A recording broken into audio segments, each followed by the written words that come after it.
Buenas, saludos a todos desde el Movimiento Católico Mundial por el Clima, a este programa de animadores Laudato Si, julio 2018. Iniciamos con nuestro primer seminario en línea. Quisiéramos iniciar con la frase del Papa Francisco en Laudato Si, numeral 14. Todos podemos colaborar como instrumentos de Dios para el cuidado de la creación. Eso es porque aquí nos encontramos personas que trabajamos en distintos lugares de la sociedad y dentro de la iglesia en distintos ministerios. Y quisiera también que iniciemos con la oración del Papa Francisco en su documento Usemos misericordia con nuestra casa común. Oh Dios de los pobres, ayúdanos a rescatar a los abandonados y a los olvidados de esta tierra que son tan valiosos a tus ojos. Dios de amor, muéstranos nuestro lugar en este mundo como instrumentos de tu cariño por todos los seres de esta tierra. Dios de misericordia, concédenos recibir tu perdón y de transmitir tu misericordia en toda nuestra casa común. Alabado seas. Amén. Hoy tenemos el tema El cambio climático, una perspectiva científica. Nos estará acompañando como panelista el doctor Pablo Osvaldo Canciani. Pablo es doctor en ciencias físicas. Actualmente se desempeña como investigador principal del Consejo Nacional de Investigaciones Científicas y Técnicas, CONICET. Es profesor titular interino y director de la Unidad de Investigación y Desarrollo de las Ingenierías de la Facultad Regional Buenos Aires en la Universidad Tecnológica Nacional. Entre sus publicaciones científicas encontramos 48 en revistas internacionales, 18 en revistas nacionales, 3 capítulos del libro en informes internacionales para Naciones Unidas, 4 libros, 29 actas de congreso y 12 informes técnicos, entre otros. Pablo es también cofundador del Movimiento Católico Mundial por el Clima y fundador de la Red Argentina de Ambiente y Desarrollo, RAD, en 2015. Además, es divulgador científico en temas de ozono, cambio climático, desarrollo sostenible, ambiente, razón y fe. Además, condujo el programa El Mundo Está que Arde en Radio María Argentina hasta 2012. Agradecemos mucho a Pablo la participación y quisiéramos invitarle a escuchar su ponencia. Gracias.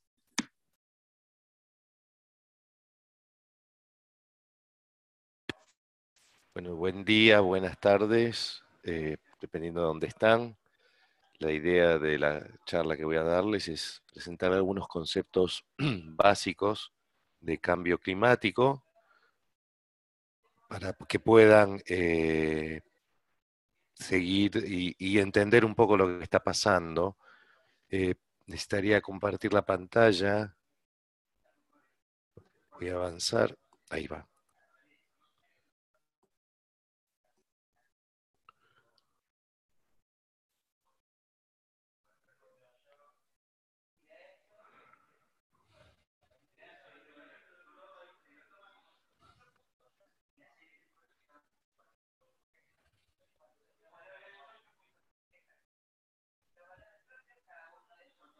¿Me escuchan? Tengo... Sí, perfecto, Pablo. Perfecto. Escuchamos claramente y Bien. visualizamos ahora.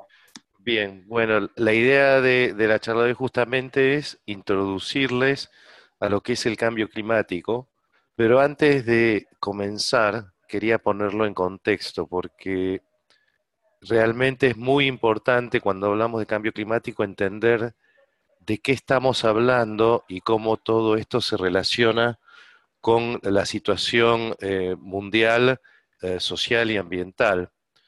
Realmente venimos de un mundo donde estamos acostumbrados a pensar los problemas como problemas individuales, aislados, a veces tratamos de ver las relaciones, pero cuando hablamos de sociedad y ambiente en el marco de la crisis socioambiental, como lo define Laudato Si, es importante ver las interrelaciones. Entonces, en este gráfico tenemos a la izquierda de la pantalla las cosas que hacemos mal como sociedad, que están dentro de rectángulos o cuadrados. Entonces tenemos, por ejemplo, extracción desmedida de minerales y combustibles, consumo excesivo e inequitativo de energía, también podríamos agregar agua, industrias no sostenibles, sobreproducción, el marketing, que se diferencia de lo que es la publicidad y en particular lo que es negativo, que es la publicidad mendaz, que nos engañan sobre los productos,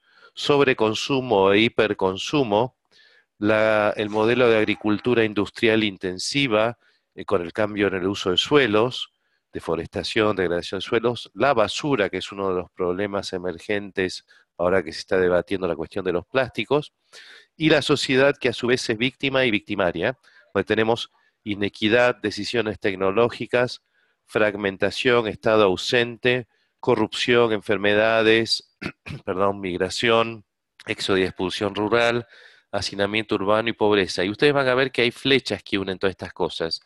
Esas son las interacciones entre todas estas cosas que se van sumando. Y del lado de las consecuencias, unidas por estas flechas grandes, rojas y bordó, tenemos los problemas ambientales, que normalmente los tomamos por separado. Contaminación de aguas, acidificación de los océanos, desregulación de aguas, napas, glaciares, cursos de agua, contaminación de la atmósfera, adelgazamiento de la capa de ozono, cambio climático, pérdida de biodiversidad, contaminación de suelos, deforestación, degradación de suelos y desertificación, para nombrar los principales problemas. Y también va a ver que hay múltiples interacciones. Acá hay dos cosas que debemos siempre tener en cuenta. Primero, que el cambio climático es el problema ambiental que se relaciona con todos los demás problemas ambientales. Hay interacciones y realimentaciones. O sea, el cambio climático es afectado, por ejemplo, por la degradación de suelos, pero a su vez el cambio climático ayuda a la degradación de suelos, a raíz de los cambios de precipitación, sequías, etcétera. Y podemos ir viendo que todas estas interacciones hacen lo que en ingeniería se llaman realimentaciones negativas y realimentaciones positivas. ¿Qué quiere decir esto? Una realimentación negativa es lo que se busca, por ejemplo, cuando un ingeniero electrónico hace un circuito que quiere que ese circuito sea estable. Pero cuando queremos lograr que algo tenga una realimentación, que como pasa en la naturaleza, generalmente tenemos realimentaciones positivas, o sea, se magnifican las consecuencias de los impactos y eso hace que eh, perdamos el control de lo que estamos haciendo. Por lo tanto, entramos en lo que Laudato Si denomina la crisis socioambiental, donde las decisiones que vamos tomando, que por lo general son aisladas, empeoran la situación. Entonces, por lo tanto, necesitamos avanzar en soluciones que consideren estas sinergias, estas interrelaciones y por lo tanto, cuando hablamos, por ejemplo, de cambio climático, estamos hablando de todo esto, no solamente del aumento de la temperatura y de otros fenómenos que son la fiebre o la percepción de lo que generamos en el cambio climático. O sea, cuando hablamos de cambio climático tenemos que hablar desde cómo producimos hasta cómo nos manejamos en nuestras sociedades, cómo se toman decisiones, etcétera. Y por lo tanto, por eso es tan importante analizar el tema del cambio climático, pues lo que integra todos los procesos de degradación socioambiental. Dicho esto, veamos algunas evidencias del cambio climático, de lo que ya pasó, no de lo que va a venir. El cambio climático ya está lanzado y aquí tenemos la evolución de la temperatura media mundial desde 1880 al presente, donde vemos claramente las medias anuales de temperatura de todo el planeta y el promedio móvil, o sea, el promedio de 5 años que se va desplazando la ventana que se usa para calcular, que nos confirma esta tendencia. Vemos claramente, por un lado, a partir de la década del 60, una tendencia creciente de la temperatura. Los años 60, 70 fueron el punto de cambio, de respuesta del planeta ante todas las cosas que viene haciendo el hombre desde siempre, pero en particular de revolución industrial. Y vemos claramente que sobre estos hay variaciones de un año para otro, variaciones un poco más largas que tienen que ver con los procesos naturales de lo que llamamos variabilidad del sistema climático, los conocidos fenómenos del Niño y otros fenómenos de escalas más largas, temporales, que van afectando distintas regiones del planeta. Claramente acá vemos que desde 1900 hasta el presente, prácticamente en estos 120 años, aumentó la temperatura en el orden de 1 grado centígrado en todo el planeta. Podemos verlo porque generalmente se critica de los que dicen que el cambio climático no existe, que esto es un ciclo natural. Acá tenemos con muestras de hielo que van por lo menos casi 700.000 años para atrás, la composición atmosférica en lo que se llama dióxido de los gases de efecto invernadero, que tenemos dióxido de carbono, óxido nitroso y metano, que son todos producidos por la actividad industrial y agrícola de la humanidad. Y en franjas grises vemos los periodos cálidos interglaciares, como el que nos encontramos ahora, entre las llamadas edades de hielo, y en la margen inferior del gráfico tienen la evolución del deuterio, que es un isótopo del hidrógeno que no es producido por el hombre. Y por lo tanto es un indicador de la evolución natural del sistema y no de la evolución de los cambios generados por el hombre. Ustedes van a ver que al final de estos gráficos en las líneas verdes, rojas y azules, hay un incremento brutal de las concentraciones de los gases de efecto invernadero asociados con las emisiones desde el siglo XVIII, que nos indican claramente que por el hecho que esto no se observa en el deuterio, estos cambios de gases de efecto invernadero tienen que ver claramente con el ser humano y no con variaciones de la naturaleza. En este sentido también vemos claramente que estamos probablemente al final de una era cálida interglaciar y sin embargo la temperatura continúa en aumento. ¿Cómo se distribuyen estas emisiones de gases de efecto invernadero? Porque acá, digamos, hay que tener en claro que muchas veces hay una especie de marketing de los problemas ambientales que no necesariamente se condice con la realidad de las cosas. Entonces, por ejemplo, en lo normal es cuando hablamos de cambio climático que nos muestren chimeneas y embotellamientos en rutas atestadas de autos y de camiones. En este contexto, tenemos que entender que la principal causa de emisión por lejos en el mundo es la generación de electricidad. Y esto es importante tenerlo en cuenta porque a veces en la actualidad se nos plantean soluciones que dependen de la electricidad, como si la electricidad fuera ya totalmente limpia y falta un importante trabajo para que la generación de electricidad sea limpia y que la electricidad llegue a toda la humanidad. Grueso de la electricidad todavía se genera en el mundo, hay excepciones de países, pero se genera por la quema de petróleo y de carbón o de gas. Y la segunda causa de emisión es la deforestación y el cambio en el uso de suelos, la línea verde que ustedes ven ahí. O sea que no es la industria, no son los vehículos, sino que es la producción agrícola en un modelo agroindustrial que produce un exceso de granos, no produce la pirámide que necesitamos para alimentar bien a la población mundial y básicamente se basa en los intereses de un oligopolio de unas entre 5 y 10 empresas mundiales que manejan el 80% o 90% de la producción de semillas y las 200, 300 empresas de alimentos vinculadas a estas empresas y de publicidad que nos hacen creer que falta alimento en el mundo cuando en realidad se tira en el mundo un 40% del alimento producido.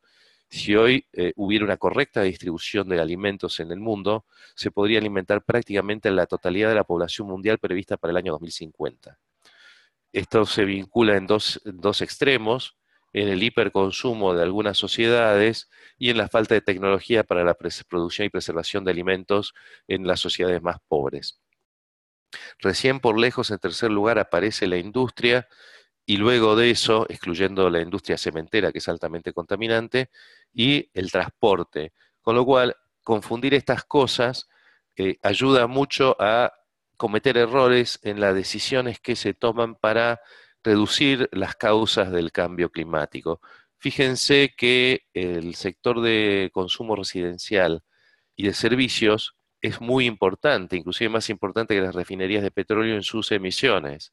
Y eso se habla poco, salvo cuando hablamos de utilizar equipos electrodomésticos que sean de menor consumo.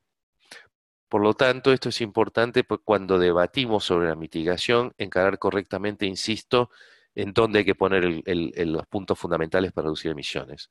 Y eso sería hoy en este mundo en el tema de la generación de electricidad y en el tema de producción agropecuaria, que es un modelo totalmente distorsionado y que no cumple con las metas de los requerimientos sociales y necesarios de salud, de nutrición de la humanidad.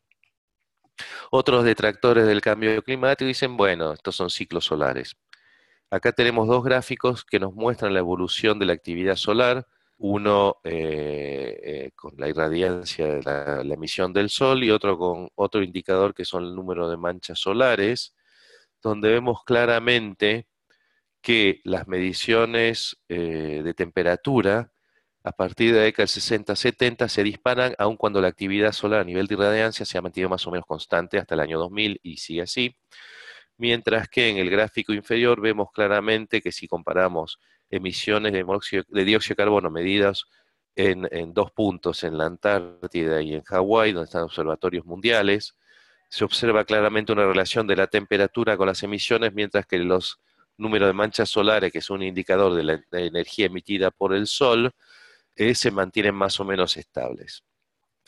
¿Cómo podemos estar seguros que la temperatura se mantiene, es confiable los datos de temperatura global? Y bueno, tenemos una gran cantidad de productos, por un lado observaciones en distintas bases de datos en el mundo, como el CRU y demás, que están en Estados Unidos y en Inglaterra, y también tenemos modelos que asimilan estos datos que también arrojan. En la parte inferior del gráfico tenemos la tendencia que ya habíamos visto antes y las diferencias en centésimas de grado entre todas estas bases de datos. Con lo cual, a nivel anual y de periodos de décadas, como está en el gráfico a la derecha, podemos estar seguros que este cambio de temperatura es estadísticamente significativo. Si ahora consideramos el planeta, por lo menos del polo sur al polo norte, vemos también que estas variaciones de temperatura son más marcadas en el hemisferio norte que el hemisferio sur. También se observan cambios no solo en superficie, sino también en todo el espesor de la capa de la troposfera, que es donde está el 90% de la atmósfera, en los primeros 12, 15 kilómetros en los trópicos y los 8, 9 kilómetros sobre los polos.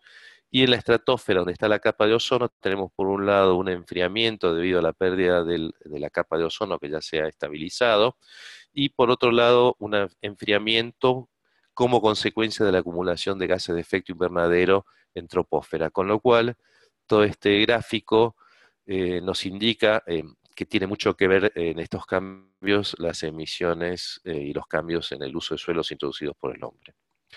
Si vamos a nivel de tendencias durante el siglo XX, esto es del informe del IPCC, primero en el gráfico superior de 1901 a 2005 y la tendencia a partir del año 79, que es cuando comienzan las mediciones satelitales, al presente, van a ver que hay lugares del mundo que están en el gráfico superior en rojo o bordó intenso, donde con crucecitas que significan que los datos son estadísticamente significativos, donde se han producido los mayores cambios. Esto es en Canadá, norte de Estados Unidos, la masa continental de Eurasia, y en la franja que va desde la boca del Río de la Plata, compartido por Uruguay y Argentina, hasta el centro de la costa de Brasil. Y esto nos indica también que no solamente tenemos un problema de aumento de temperatura, sino que estos calentamientos son redistribuidos por la circulación atmosférica que genera estos cambios que son inhomogéneos espacialmente. Si vamos a el gráfico inferior, que son los cambios más recientes, vemos de vuelta que a nivel anual la tendencia se sigue acumulando en las mismas regiones del planeta, salvo en Sudamérica, donde el calentamiento es menor, en Australia y África, y eso tiene que ver también con la cuestión de que estamos en un hemisferio, el hemisferio sur, que está rodeado de océanos y la masa crítica de tierras es menor, con lo cual los océanos tienden, como sabemos, a estabilizar el sistema climático, y no hacia el hemisferio norte, que tiene mayor masa de tierras. Pero también tenemos variaciones estacionales que nos están indicando que el calentamiento no es el mero calentamiento, sino que hay efectos muy sensibles en la circulación atmosférica que es lo que nos lleva a observar los llamados cambios climáticos.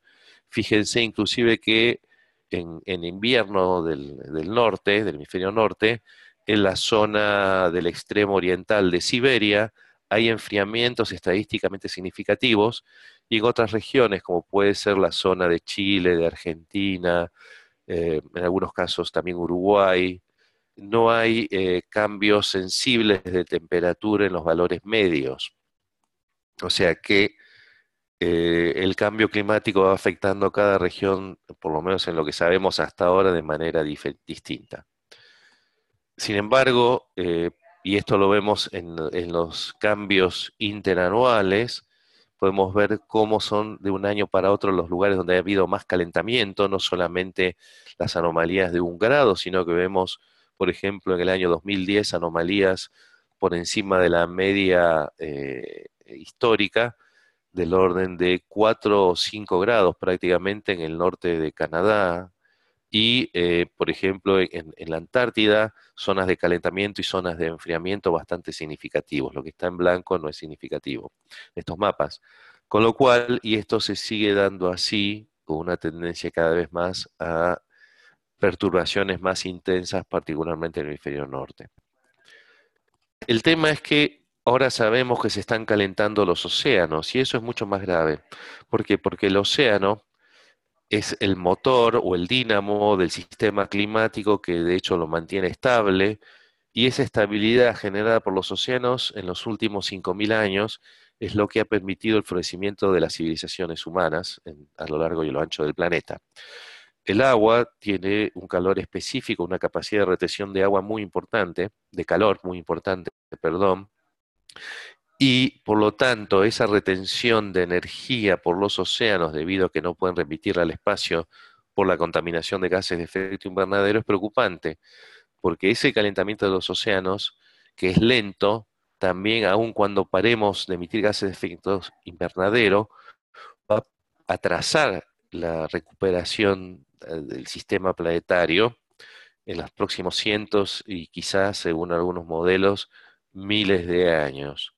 Con lo cual, este calentamiento que vemos, que desde el orden de algunas décimas de grado, es mucho más grave que el calentamiento de la atmósfera en sí misma, porque aparte el océano retiene buena parte de las emisiones de gases de efecto invernadero por procesos biogeoquímicos, o sea, que vinculan la biología con la circulación atmosférica, y si los océanos se calientan, muchas de las especies celulares y vegetales que retienen y fijan el dióxido de carbono al fondo del océano, por sedimentación, muerte y sedimentación, se van a perder en este proceso que además acidifica los océanos con pérdida de vida, con lo cual el océano, en lugar de tener esa realimentación negativa, para usar los términos que usamos al principio de la charla, va a empezar a tener realimentación positiva sobre el calentamiento, exacerbando y acelerando este proceso de calentamiento.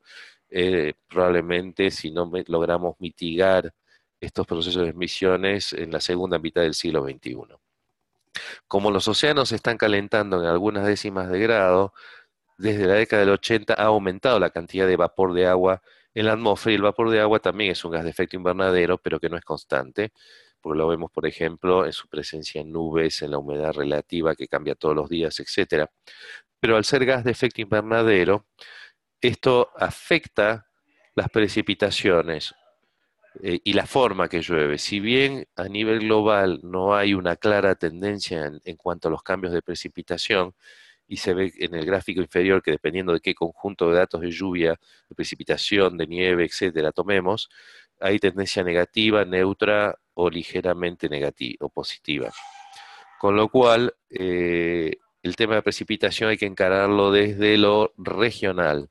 Entonces vemos claramente aquí que a lo largo del siglo XX tenemos el secamiento muy importante en África, en la zona del Sahara y del Sahel, y tenemos en la zona del Cono Sur, por un lado, al oeste de la cordillera de los Andes, secamiento en la región de Chile, y del lado de la Pampa húmeda y Patagonia Argentina y la Cuenca del Plata, un aumento estadísticamente significativo de las precipitaciones.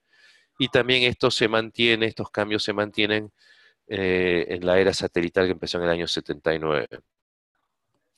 Si lo vemos esto desde el punto de vista de indicadores de sequías, de periodos secos y periodos húmedos, vemos aquí claramente en la zona de Sudamérica secamientos significativos o periodos de sequías incrementadas en Brasil, en toda la zona de la cordillera de los Andes, del Pacto Andino, del lado del Pacífico, y en la zona de la Cuenca del Plata y norte patagónico, o sea, la Pampa húmeda, Chaco, Patagonia Norte, un incremento de la temperatura y esto, de la precipitación, perdón. Y esto es una de las señales claras de cambio climático con el corrimiento de las corrientes de chorro de los ríos atmosféricos que circulan de oeste a este en latitudes media del planeta y que en el caso de lo que ocurre en el hemisferio sur está potenciada por el agujero de ozono austral en primavera. O sea que se estima hoy que por lo menos un 50% de los cambios climáticos observados en los países más al sur del hemisferio sur, o sea, Sudáfrica, Australia, Nueva Zelanda, Argentina, Chile y Uruguay, un 50% de los cambios climáticos, por lo menos en el verano y quizás en el otoño, se deban al problema de la capa de ozono. Si analizamos también la cantidad de inundaciones detectadas por década en todos los continentes, vemos un crecimiento exponencial muy significativo que se asocia, por un lado, a los cambios en la forma de llover, o sea, llueve más intensamente que antes, o sea, quizás no cambie tanto el promedio de lluvias en muchas regiones del planeta, pero sí cambia la cantidad de agua que cae por evento de precipitación y esto genera el riesgo de inundaciones relámpago, etcétera, mucho más intensas y de eventos meteorológicos severos con daños a la propiedad. Esto es un crecimiento exponencial que también tiene que ver con el hecho que hoy hay asentamientos humanos en muchas zonas de riesgo que, por ejemplo, también en la década del 50 no existían. Y como muestra de lo que está pasando, acá vemos la cantidad de tormentas severas por década para 3 estaciones de la zona de la Pampa húmeda en Argentina. En azul tenemos el periodo 1911-1960, o sea, 50 años de datos del recuento de tormentas, y en rojo la década de 1980 al 2000. Puesto esto en promedio de tormentas cada 10 años, vemos claramente que en esta región del planeta, por ejemplo, la cantidad de eventos extremos de precipitación se han quintuplicado por lo menos. Esta es una clara señal del cambio climático, de lo que ya pasó. Aquí tenemos el mapa en el mundo donde se han detectado cambios en la cantidad de eventos severos de precipitación y vemos claramente, obviamente, aumentos en varias partes del hemisferio norte, así como pérdidas, por ejemplo, en la costa de California, en zonas del sur de Europa, España, Italia, Grecia, el sur de África, Australia, e incrementos significativos aquí en las costas de Brasil, Uruguay, Argentina. También sabemos un problema que son los hielos árticos y antárticos. En el Ártico se ha producido una gran y rápida disminución de los hielos. En este gráfico tenemos las extensiones de hielo del promedio medio por satélite entre 1979 y 2000 al final del verano en rojo y en azul la extensión máxima de invierno. Hoy, desde 2007, sabemos que el estrecho del pasaje del noroeste al norte de Canadá, desde el estrecho de Bering al Atlántico, es navegable. Y esto tiene un efecto de realimentación positiva porque el hielo devuelve radiación al espacio, mientras que el mar despejado de hielo retiene radiación y aumenta la temperatura. De hecho, en las cuencas oceánicas del Océano Ártico hay emisión de metano por pérdida de los reservorios de metano líquido por las bajas temperaturas del océano en el fondo marino, que se está calentando y está emitiendo metano, con lo cual en este caso la pérdida de hielo ártico genera una realimentación positiva del calentamiento. Acá vemos cómo ha ido decayendo la extensión de hielos y este gráfico que acá vemos abajo en 2007 hoy sigue en picada. Y en años recientes, en los últimos 2 años, ha comenzado a disminuir el hielo alrededor de la Antártida de manera sensible. En nuestra región no solamente tenemos pérdida de hielos marinos, sino que, como vemos en Ártico y en la zona polar, las zonas polares, sino que también tenemos pérdida de los glaciares, y los glaciares son como la cuenta bancaria, la caja de ahorro de agua de muchos de los países del continente sudamericano. Acá vemos, por ejemplo, la desaparición antes de tiempo, prevista para el 2010, pero que ocurrió antes del 2005, el glaciar Chacaltaya en Bolivia, que está cerca de la ciudad de La Paz, con imágenes fotográficas aerométricas desde 1940 al presente.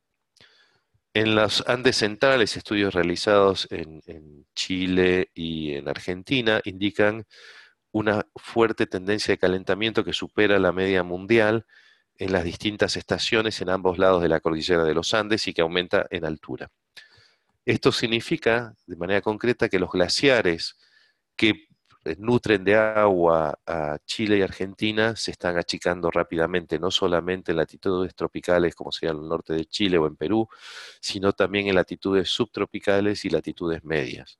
Acá tenemos el caso de uno de los importantes afluentes del río Plomo, que nutre el río Mendoza, que es un desierto en Argentina, en la zona de Cuyo, Cuyum, en el idioma huarpe originario de la zona, significa gran desierto, y lo único que mantiene la vida y la actividad industrial y agropecuaria en la zona es la irrigación, y eso es en base a los ríos.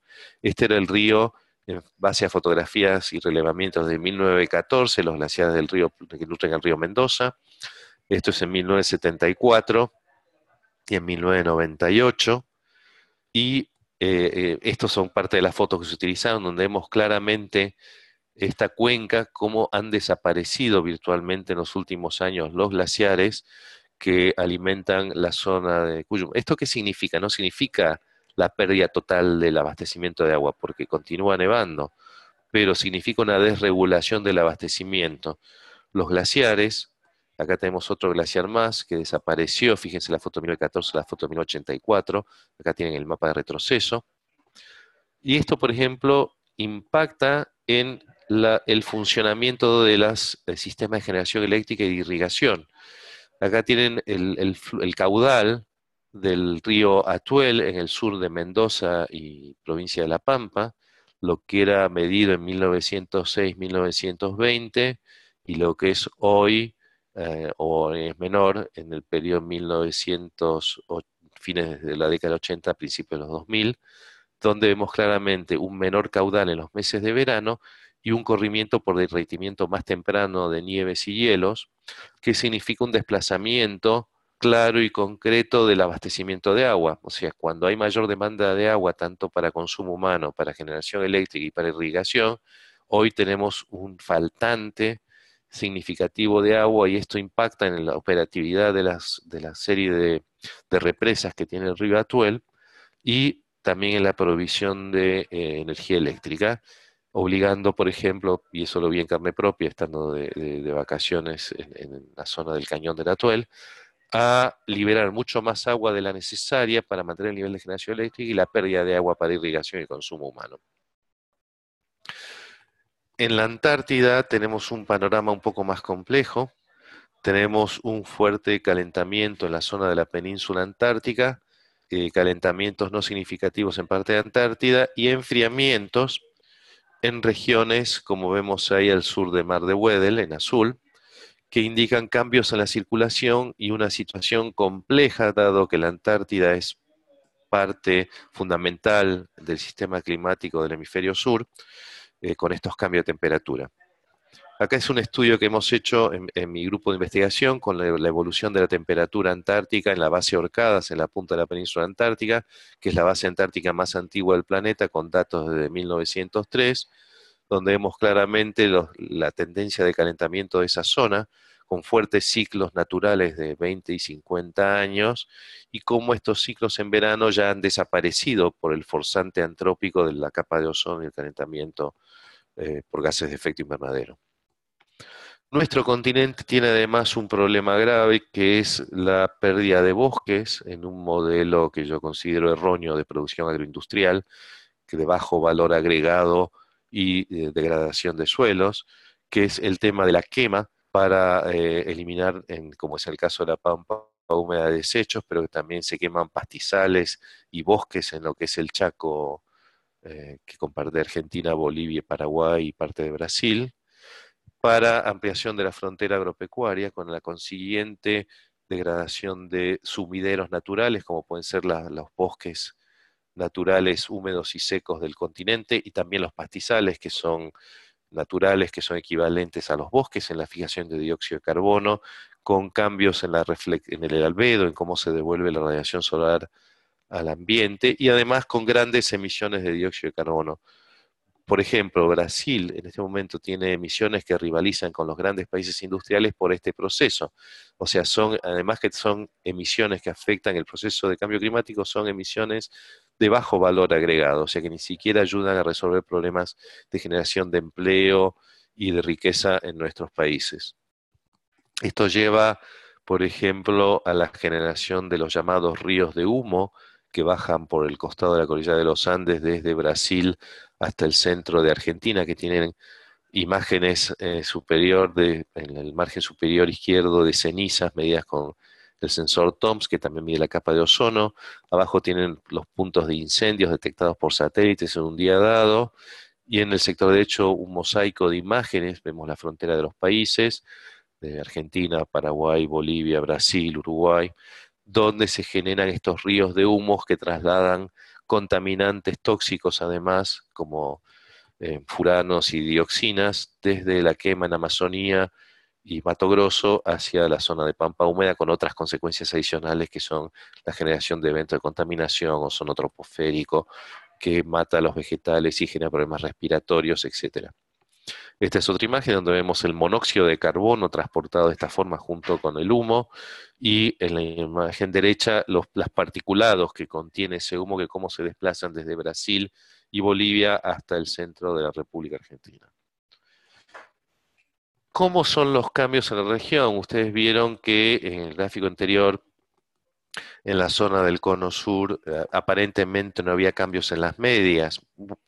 Lo que está ocurriendo en realidad es que estamos teniendo cambios en las temperaturas máximas y mínimas. Por ejemplo, en Argentina y Uruguay, y el sur de Bolivia y Paraguay, lo que tenemos es un aumento de las temperaturas mínimas y un descenso de las máximas que se relaciona con estos incrementos que mencionamos, del aumento de la humedad.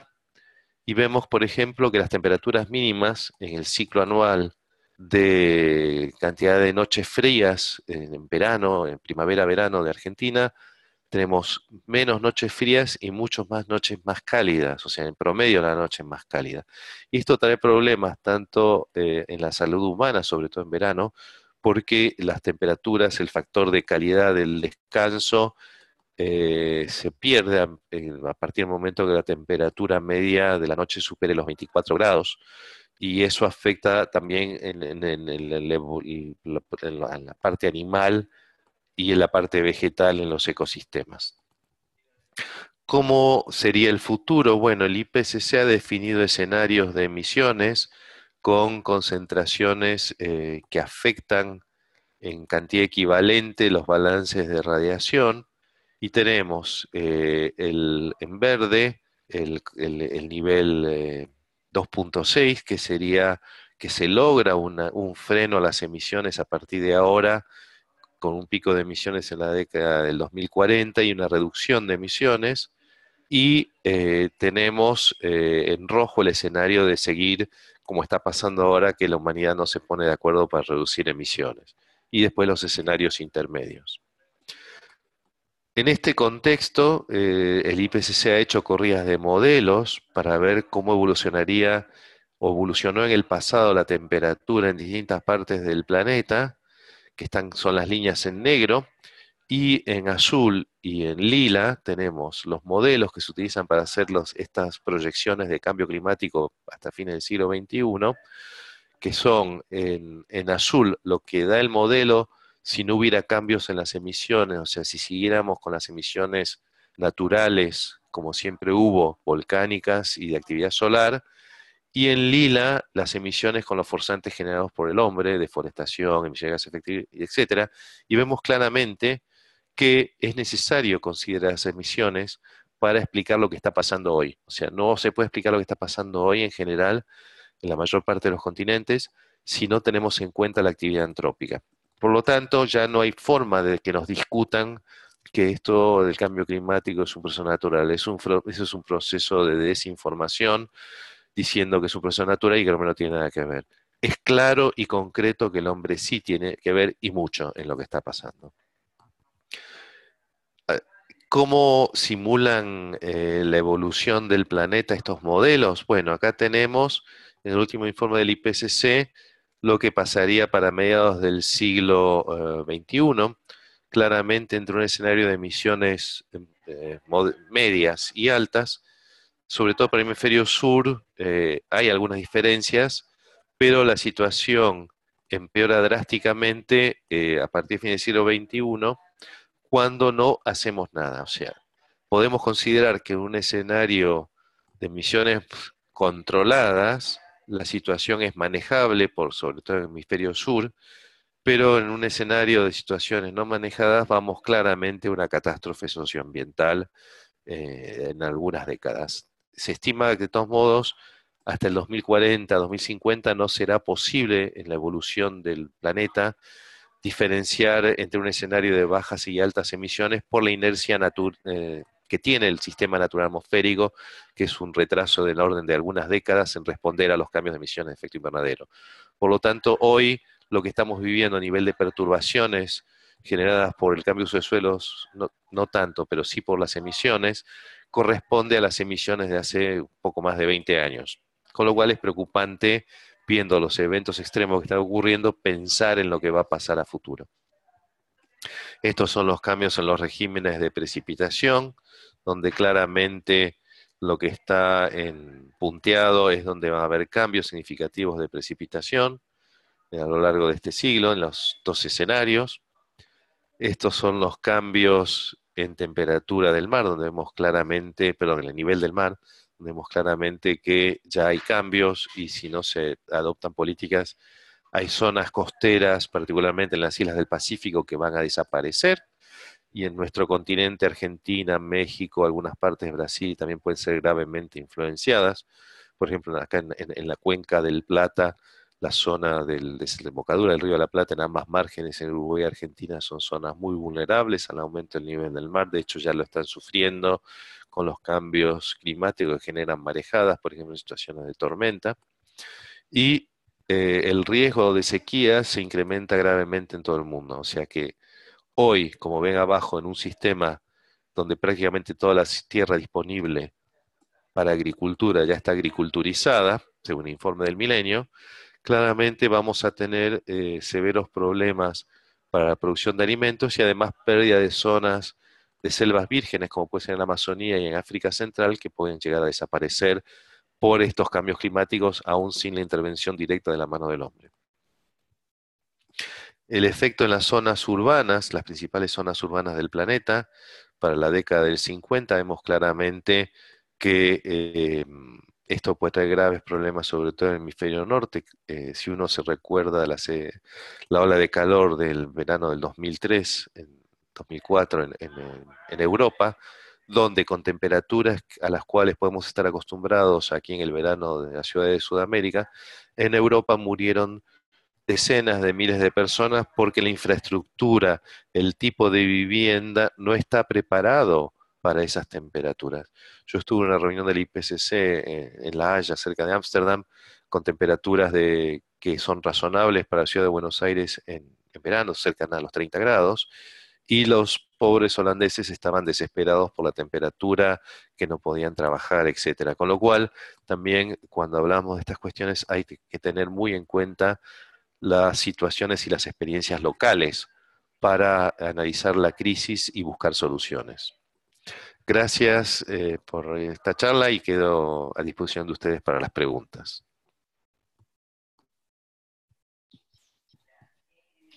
Muchas gracias, Pablo, por la charla. Creo que ha sido totalmente enriquecedora. Tenemos aproximadamente 15 minutos. Por favor, las personas que deseen hacer preguntas las podrían hacer mediante el chat. Pedimos que sean de la forma más concreta y directa de manera clave, por favor. En este sentido, yo quisiera formular la primera pregunta. Sí, Pablo, por favor, sí, dime. sabemos que se nos viene el sínodo de la Amazonía. ¿Cómo podremos Sí. conciliar este tema del cambio climático y el sínodo de la Amazonía? Bueno, yo creo que es fundamental en este momento avanzar con el diálogo entre ciencia y fe. Claramente Laudato Si, como encíclica de doctrina social de la Iglesia, nos señala ese camino.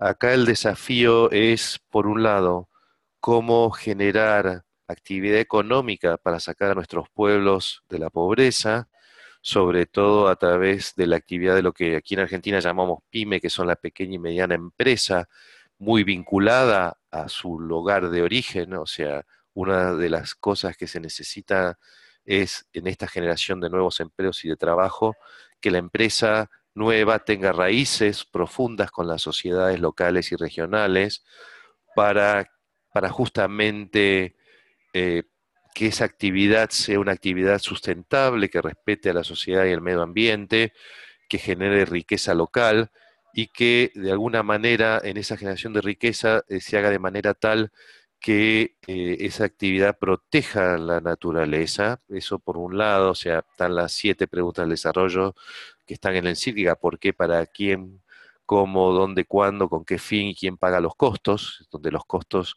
claramente no son solamente los costos económicos, sino los costos sociales y ambientales. Y por otro lado, tenemos que trabajar mucho en la concientización tanto del laicado como del clero acerca del respeto de la naturaleza, que en la encíclica Laudato Si es como una persona más, es el respeto a la persona humana y a la creación en su totalidad.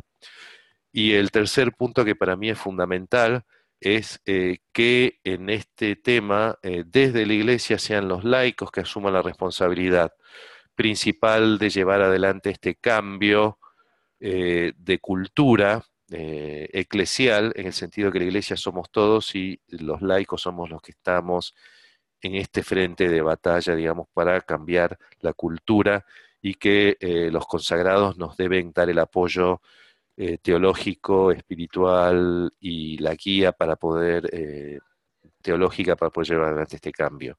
Es fundamental el compromiso laico en este cambio de cultura, y me parece que es fundamental que esto se analice y se discuta en el Sínodo de Amazonía. Gracias, Pablo. La siguiente pregunta, resumiendo algunas que han enviado por el chat, se concentrarían básicamente en qué acciones se pueden realizar desde la sociedad civil de manera independiente de los gobiernos.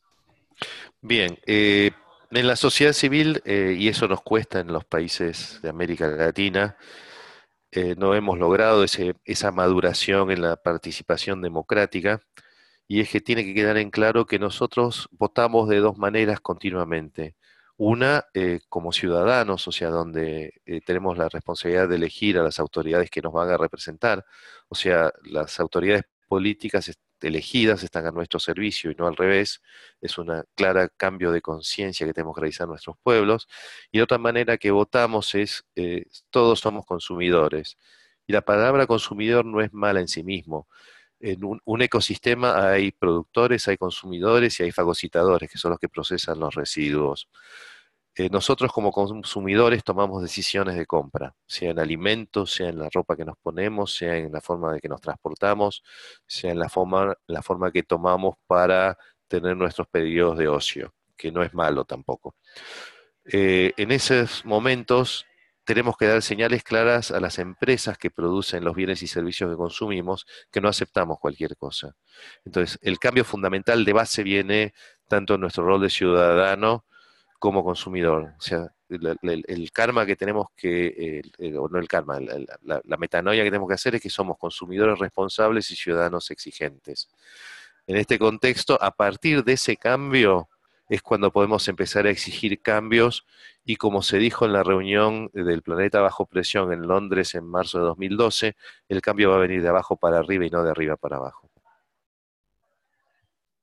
Gracias, Pablo. De igual forma, reuniendo varias preguntas, Sí, Se refieren hacia el tema energético en base a tema de combustibles fósiles. ¿Qué podemos hacer frente a este tema? bien. El tema actual que tenemos que vivir es que sin lugar a dudas las energías tienen que ser renovables. No podemos seguir con un sistema de energía de combustibles fósiles que fue barato porque no se tomaron en cuenta todos los costos sociales y ambientales adjuntos. Y de hecho muchos países, incluidos toda la región sudamericana y latinoamericana, han subsidiado a las empresas que se dedican a la extracción del petróleo y la refinación, con lo cual los costos tampoco eran reales. Esos subsidios deben redirigirse para el avance en energías renovables, que pueden ser, deben ser, no pueden ser, sino que tienen que ser canastas de energías en función de la disponibilidad local y regional, que pueden ser, por ejemplo, energía solar, energía eólica, energía de las olas del mar, geotermia en algunas regiones de Sudamérica, energía hidroeléctrica, en algunos casos puede llegar a ser bioenergías, siempre que y cuando estas bioenergías no generen impactos ambientales o degradación de suelos en la producción de los insumos. O sea que ya no es más una sola fuente de energía, sino una multiplicidad de fuentes de energía, donde el ciudadano que disponga de los medios puede empezar a instalar calentadores solares para precalentar el agua en sus viviendas. Hay países o ciudades ya, inclusive en la región, donde el hecho de poner paneles solares para la generación eléctrica permite que esa energía excedente que uno no consume a nivel domiciliario sea vendida a la red. Eh, o sea que hay múltiples soluciones al tema energético y tampoco casarse con la primera solución que aparezca promovida, porque muchas veces las soluciones que parecen promovidas es porque responden más a una necesidad de mercadeo de algún sector empresarial que a una solución real.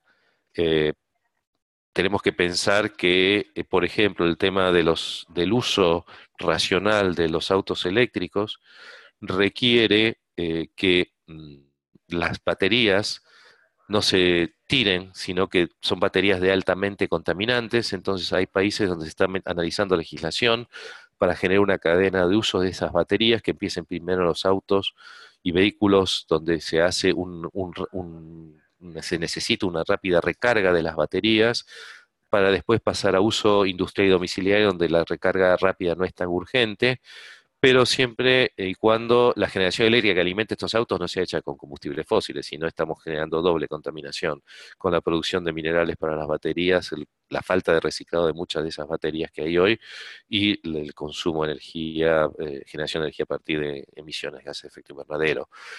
Hay que pensar también que por ahora el tema del vehículo eléctrico, por ejemplo, es una solución para transporte de corto alcance y que probablemente el transporte, la solución de transporte sea a través del hidrógeno para distancias medias y largas. O sea, como siempre, también el transporte vemos que es una canasta de soluciones, no una única solución como la que estábamos acostumbrados de manera simplista. Está el tema del manejo del agua, que veo acá el tema del agua, cómo manejamos el consumo de agua también, porque ahí tenemos por un lado la escasez creciente de agua, como la está viviendo hoy Sudáfrica, y el tema del gasto de energía para purificar esa agua y llevarla al consumo domiciliario o industrial. Probablemente en esta tradición, si queremos acelerar la reducción de emisiones de gases de efecto invernadero, se deba recurrir, y aunque esto no es simpático decirlo, a algunas formas de energía nuclear que se están desarrollando de algunas formas más seguras, pero eso sería como el uso de la tarjeta de crédito, trasladamos los costos a futuro. Eh, es una situación difícil, pero justamente tenemos que avanzar en la búsqueda de estas canastas de soluciones. Así como los ecosistemas son diversos, nuestras soluciones tienen que ser diversas. Muchas gracias, Pablo. Y creo que otra pregunta que nos han hecho inclusive desde España como desde Sudamérica es sobre el tema de la minería y el extractivismo. Sí, ese es un tema difícil. Hoy tenemos, a ver, todos dependemos de minerales, de una forma u otra. No podemos depender exclusivamente de materia biológica. El problema es de vuelta volver a esas 7 preguntas de la encíclica: ¿por qué, para qué, para quién? En Argentina y Chile tenemos un severo problema de minerías en la cordillera de los Andes, por ejemplo, Pascualama, que es compartida entre ambos países, donde de hecho ha habido una pérdida de soberanía de los países que inclusive han firmado convenios, en el caso de Argentina, que le ceden soberanía a las empresas para la gestión de la minería, donde, para que se hagan una idea, deben, para sacar el oro, que es un oro que se utiliza sobre todo para fines de ahorro y no para fines productivos, porque hay que reconocer que el oro se usa en las farmacias, en la producción de remedios, se usa en la industria electrónica. Ese oro, por ejemplo, se deben dinamitar y moler 9 toneladas de roca para sacar 2 gramos de oro, en el caso de Pascualama, que eso equivale a una alianza matrimonial como las que usamos en Sudamérica. O sea que es totalmente loco, si se quiere, esta inversión y este procedimiento que se hace para la producción de oro. Ahora bien, una solución, o sea, esto quiere decir que no podemos eliminar completamente la minería porque siempre va a haber demandas, sino que esas demandas deben pasar a ser racionales y razonables, no una demanda por el lucro mismo. O sea, es normal que una empresa pretenda tener una ganancia para pagar los sueldos, para poder ayornarse, actualizarse en sus métodos de producción para que sean cada vez más eficientes, pero hoy tenemos un fenómeno que no es una ganancia razonable, sino que es lo que en Argentina llamamos amarrocar y creo que en otros países también, o sea, es la ganancia por la ganancia misma. O sea, tenemos en ese caso que replantear cómo entendemos la economía. O sea, las ciencias económicas necesitan avanzar, así como han avanzado el resto de las ciencias, para poder eliminar estos procesos de angurria o de lucro por el lucro mismo, que en términos filosóficos se llama crematística. Hoy tenemos una economía crematística, no una economía al servicio de las personas. Y también tenemos que, como he visto en algunas preguntas acá en el chat, el tema del reciclado. Está lo que se llama hoy minería urbana, que es la recuperación de todo lo que sea minerales en el proceso de reciclado de electrónicos, de residuos domiciliarios e industriales, que de hecho en países como Alemania ha avanzado mucho, pero que en nuestra región y los países latinos es un área de vacancia muy significativa.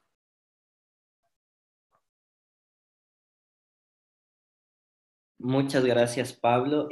Para finalizar, me gustaría hacer una pregunta que también ha salido mucho en varios de los cuestionamientos que han hecho. Este tema de relación entre cambio climático y los gobiernos, tanto como los deberes que deben hacer y también el tema de la corrupción que envuelve a ellos, inclusive dentro de las distintas regiones y demás.